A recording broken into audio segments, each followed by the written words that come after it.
Dalawin natin po si Pastor Matyaga. Para palaguin ang kanilang iglesia, ginagamit ni Pastor Matyaga ang evangelistic prayer visitation. Nagbabahay-bahay si Pastor Matyaga. Nagtatanong siya kung ano ang pwede niyang may panalangin para sa pamilyang dinadalaw. Sa mga responsive, binubuksan niya ang Outreach Bible Study.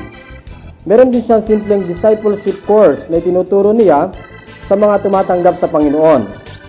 Ang layunin ni Pastor Matyaga ay dadalawin niya ang 50 bahay bawat 6 na buwan.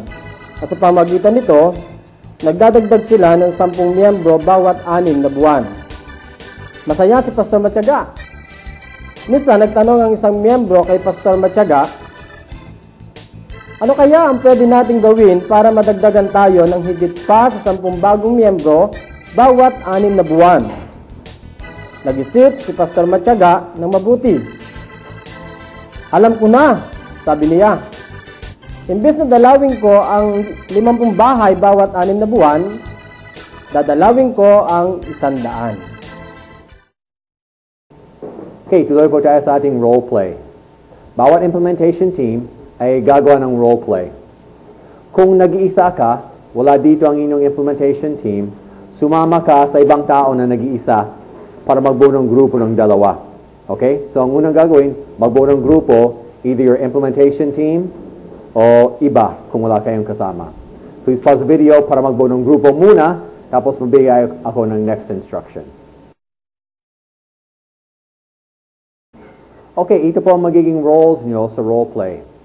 Kung sino sa inyong grupo ay pinakabata, siya ay magiging Pastor Matyaga.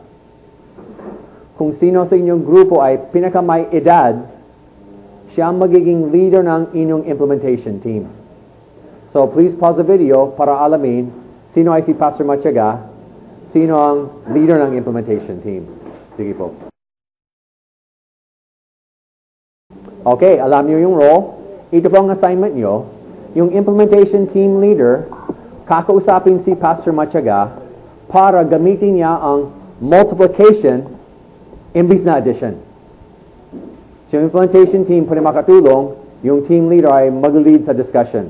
So kakausapin niyo si Pastor Matyaga. Please pause the video for 5 minutes para sa inyong role play.